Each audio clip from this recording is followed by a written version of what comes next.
Let's go!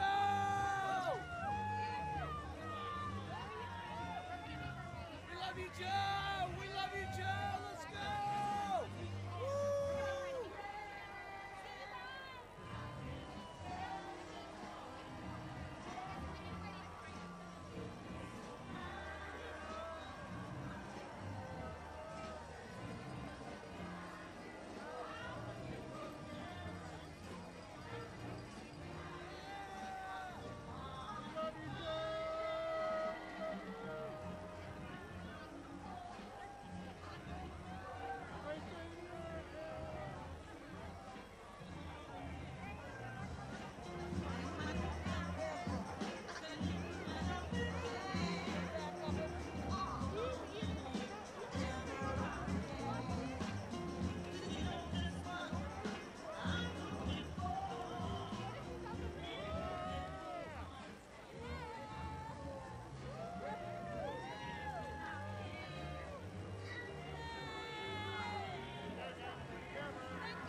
stood strong for centuries. So it's fitting they were named after men with golden halos, 'cause angels don't give in, just cause a little wind blows. We say we can when they say we can't. See what it is, see what it is. With blood, sweat, and tears and a cold pain, we're just a sinner's choir, singing a song for the saints. Whoa.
Please welcome the Vice President-elect of the United States of America, Kamala Harris.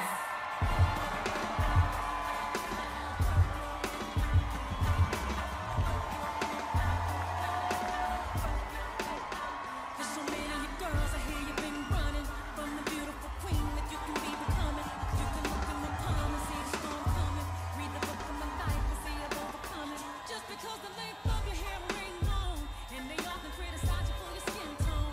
Wanna hold your head high, 'cause you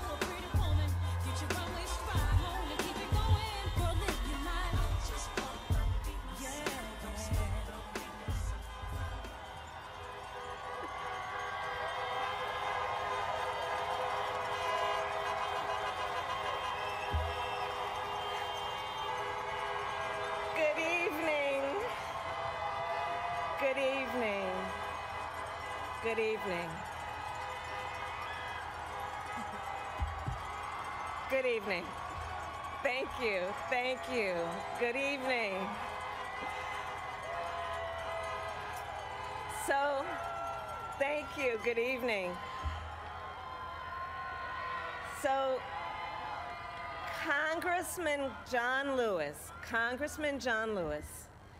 before his passing, wrote, "Democracy is not a state, it is an act." And what he meant was that America's democracy is not guaranteed. It is only as strong as our willingness to fight for it.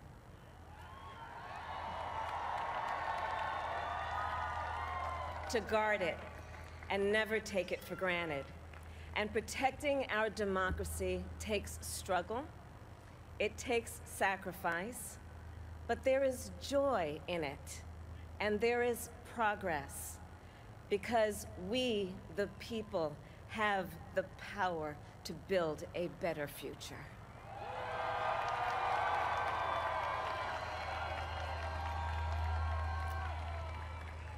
And when our very democracy was on the ballot in this election, with the very soul of America at stake, and the world watching, you ushered in a new day for America.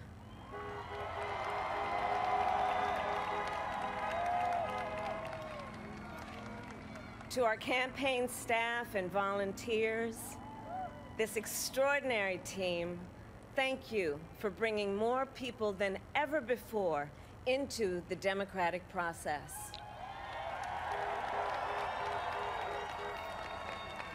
And for making this victory possible.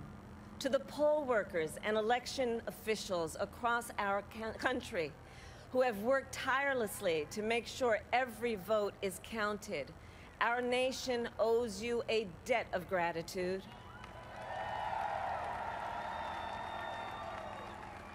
You have protected the integrity of our democracy.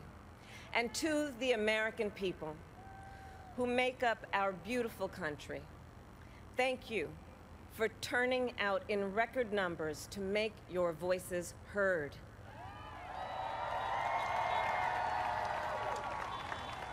And I know times have been challenging, especially the last several months. The grief, sorrow, and pain, the worries and the struggles. But we have also witnessed your courage, your resilience, and the generosity of your spirit. For 4 years, you marched and organized for equality and justice, for our lives and for our planet. And then you voted.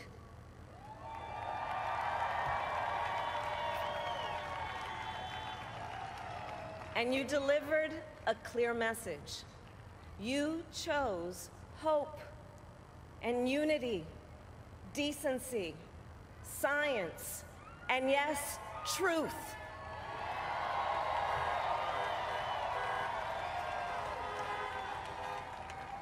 You chose Joe Biden as the next president of the United States of America.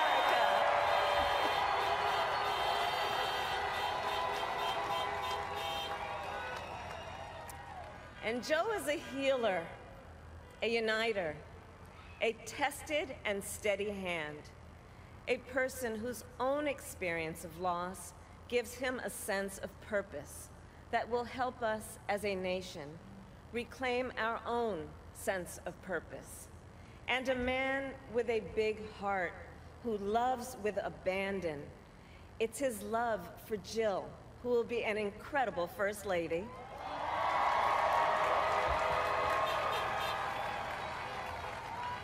It's his love for Hunter and Ashley and his grandchildren and the entire Biden family.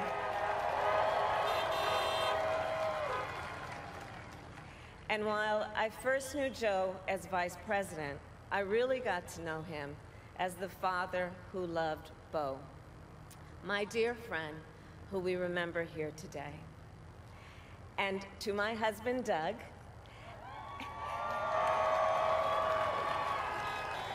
and our children, Cole and Ella, and my sister, Maya, and our whole family. I love you all more than I can ever express.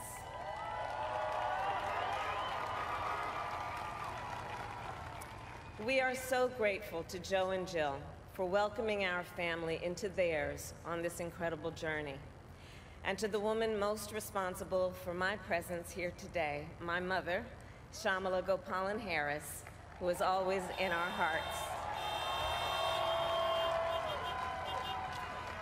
When she came here from India at the age of 19, she maybe didn't quite imagine this moment, but she believed so deeply in an America where a moment like this is possible. And so I am thinking about her and about the generations of women, Black women,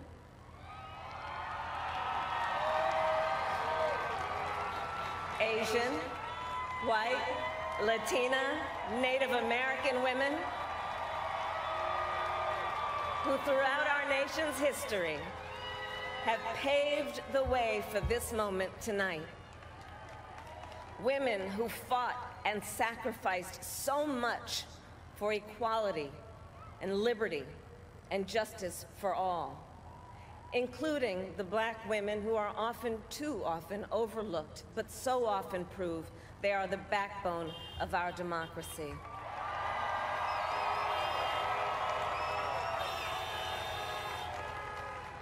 All the women who have worked to secure and protect the right to vote for over a century, 100 years ago with the 19th Amendment, 55 years ago with the Voting Rights Act, and now in 2020 with a new generation of women in our country who cast their ballots and continued the fight for their fundamental right to vote and be heard.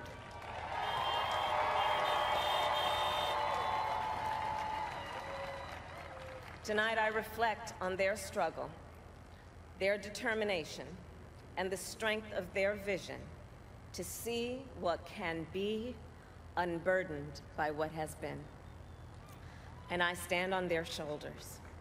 And what a testament it is to Joe's character that he had the audacity to break one of the most substantial barriers that exists in our country and select a woman as his vice president.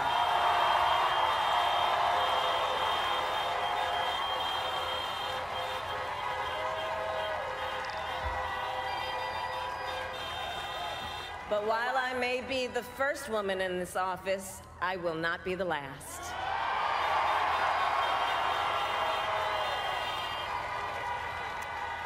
Because every little girl watching tonight sees that this is a country of possibilities. And to the children of our country, regardless of your gender, our country has sent you a clear message. Dream with ambition, lead with conviction, and see yourselves in a way that others may not, simply because they've never seen it before. But know that we will applaud you every step of the way.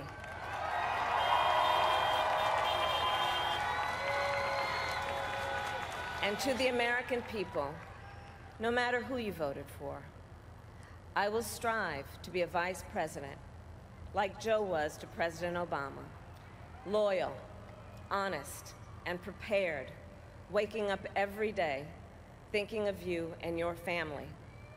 Because now is when the real work begins, the hard work, the necessary work, the good work, the essential work to save lives and beat this epidemic, to rebuild our economy so it works for working people, to root out systemic racism in our justice system and society, to combat the climate crisis, to unite our country and heal the soul of our nation.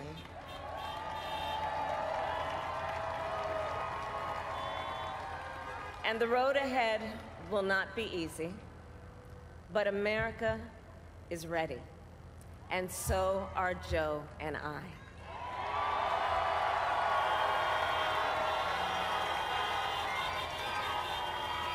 We have elected a president who represents the best in us, a leader the world will respect and our children will look up to, a commander-in-chief who will respect our troops and keep our country safe, and a president for all Americans.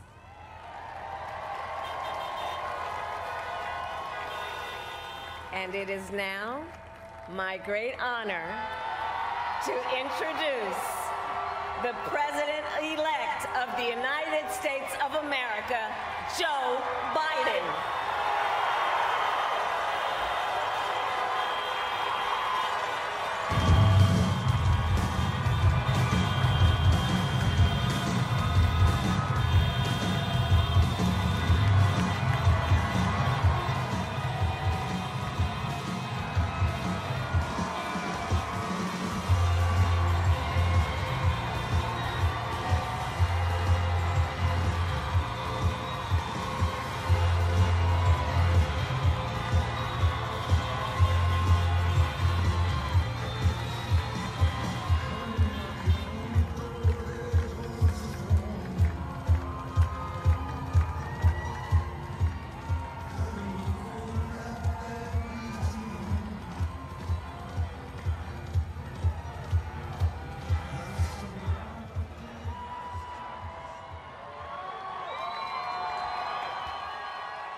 Hello, my fellow Americans, and the people who brought me to the dance, Delawareans. I see my buddy Senator Tom Carper down there, and I think Senator Coons is there, and I think the governor's around. Is that Ruth Ann? And that former Governor Ruth Ann Minner. Most importantly, my sisters-in-law and my sister Valerie. Anyway. Folks, the people of this nation have spoken. They've delivered us a clear victory, a convincing victory, a victory for we the people. We've won with the most votes ever cast on a presidential ticket in the history of the nation. 74 million.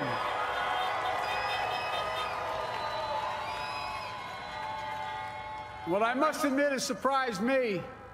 Tonight, we're seeing all over this nation, all cities and all parts of the country, indeed across the world, an outpouring of joy, of hope, renewed faith in tomorrow, bring a better day. And I'm humbled by the trust and confidence you've placed in me. I pledge to be a president who seeks not to divide, but unify, who doesn't see red states and blue states, only sees the United States, and work with all my heart, with the confidence of the whole people, to win the confidence of all of you. And for that is what America, I believe, is about. It's about people, and that's what our administration will be all about. I sought this office to restore the soul of America, to rebuild the backbone of this nation, the middle class, and to make America respected around the world again, and to unite us here at home. It's the honor of my lifetime that so many millions of Americans have voted for that vision. And now, the work of making that vision is real. It's a task, the task of our time. Folks, as I said many times before, I'm Jill's husband. And I would not be here without her love and tireless support of Jill, and my son Hunter, and Ashley, my daughter, and all our grandchildren, and their spouses, and all our family. They're my heart. Jill's a mom, a military mom, an educator. And she has dedicated her life to education. But teaching isn't just what she does, It's who she is. For American educators, this is a great day for y'all. You're going to have one of your own in the White House. And Jill's going to make a great First Lady. I'm so proud of her.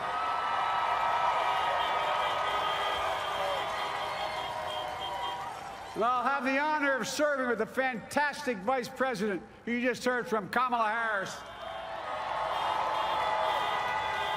who makes history as the first woman, first black woman, the first woman from South Asian descent, the first daughter of an immigrant ever elected in this country. Don't tell me it's not possible in the United States. It's long overdue. And we're reminded tonight of those who fought so hard for so many years to make this happen. But once again, America's bent the arc of the moral universe more toward justice. Kamala, Doug, like it or not, your family, you become an honorary Biden, there's no way out. All those of you who volunteered and worked the polls in the middle of this pandemic, local elected officials, you deserve a special thanks from the entire nation. And to my campaign team and all the volunteers and all who gave so much of themselves to make this moment possible, I owe you. I owe you. I owe you everything. And to all those who supported us, I'm proud of the campaign we built and ran. I'm proud of the coalition we put together, the broadest and most diverse coalition in history. Democrats, Republicans, independents, progressives, moderates, conservatives, young, old, urban, suburban, rural, gay, straight, transgender, white, Latino, Asian, Native American. I mean it, especially those moments, and especially those moments where this campaign was at its lowest ebb. The African-American community stood up again for me. You've always had my back, and I'll have yours. I said at the outset, I wanted to represent this campaign to represent and look like America. We've done that. Now that's what I want the administration to look like and act like. For all those of you who voted for President Trump, I understand the disappointment tonight. I've lost a couple times myself. But now, let's give each other a chance. It's time to put away the harsh rhetoric, lower the temperature, see each other again, listen to each other again. And to make progress, we have to stop treating our opponents as our enemies. They are not our enemies. They are Americans. They are Americans.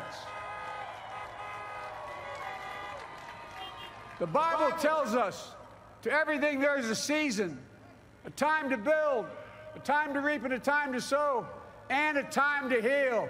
This is the time to heal in America.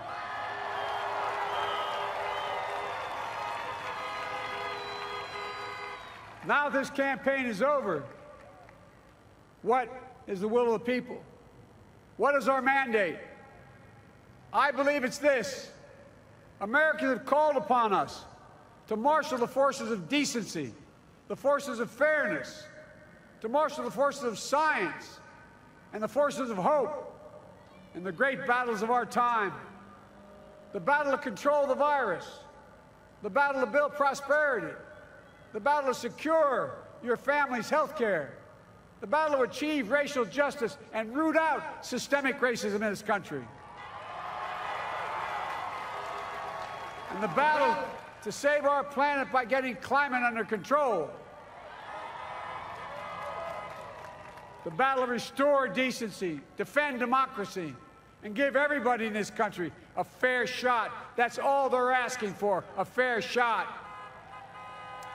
Folks, our work begins with getting COVID under control.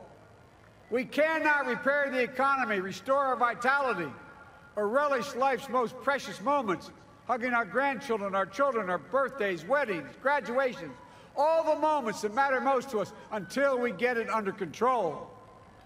On Monday, I will name a group of leading scientists and experts as transition advisors to help take the Biden-Harris COVID plan and convert it into an action blueprint that will start on January the 20th, 2021. That plan will be built on bedrock science. It will be constructed out of compassion, empathy, and concern. I will spare no effort, none, or any commitment to turn around this pandemic. Folks, I'm a proud Democrat, but I will govern as an American president. I'll work as hard for those who didn't vote for me as those who did. Let this grim era of demonization in America begin to end here and now.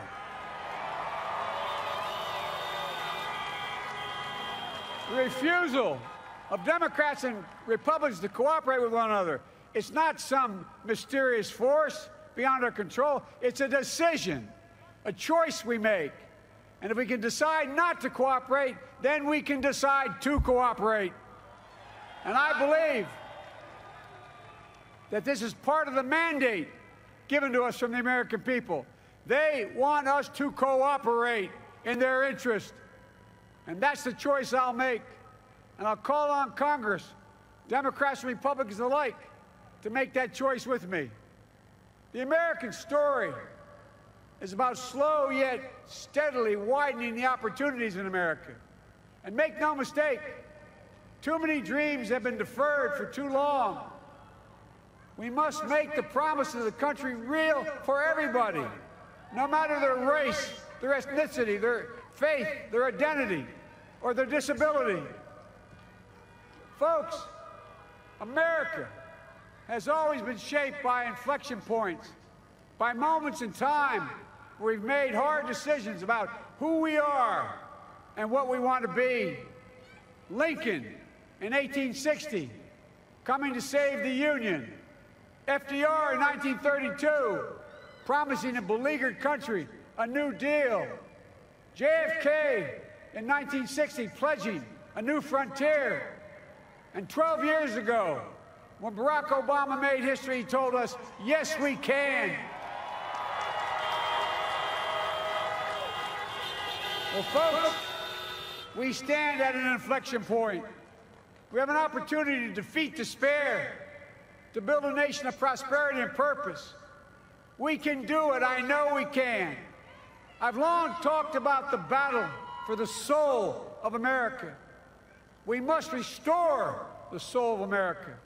Our nation is shaped by the constant battle between our better angels and our darkest impulses. And what presidents say in this battle matters. It's time for our better angels to prevail. Tonight, the whole world is watching America. And I believe at our best, America is a beacon for the globe. We will lead not only by the example of our power, but by the power of our example. I've always believed, many of you heard me say it, I've always believed we can define America in one word: possibilities. That, in America, everyone should be given an opportunity to go as far as their dreams and God-given ability will take them. You see, I believe in the possibilities of this country. We're always looking ahead to an America that's freer and more just, ahead to an America that creates jobs with dignity and respect, ahead of America that cures diseases like cancer and Alzheimer's, ahead to an America that never leaves anyone behind, ahead of America that never gives up, never gives in. This is a great nation. It's always been a bad bet to bet against America. We're a good people. This is the United States of America, and there's never been anything we've been not able to do when we've done it together. Folks, in the last days of the campaign, I began thinking about a hymn that means a lot to me and my family, particularly my deceased son, Bo. It captures the faith that sustains me and which I believe sustains America. And I hope it can provide some comfort and solace to 230,000 Americans who've lost a loved one to this terrible virus this year. My heart goes out to each and every one of you. Hopefully this hymn gives you solace as well. It goes like this. And he will raise you up on eagle's wings, bear you on the breath of dawn, and make you to shine like the sun, and hold you in the palm of his hand. And now together, on eagle's wings, we embark on the work that God and history have called upon us to do, with full hearts and steady hands, with faith in America and in each other, with love of country, a thirst for justice. Let us be the nation that we know we can be, a nation united, a nation strengthened, a nation healed. The United States of America, ladies and gentlemen, there's never been anything we've tried we've not been able to do. So remember, as our grandpapa used to say when I walked out of his home when I was a kid up in Scranton, he said, "Joey, keep the faith." And our grandmother, when she was alive, she yelled, "No, Joey, spread it. Spread the faith. God love you all. May God bless America, and may God protect our troops." Thank you, thank you, thank you.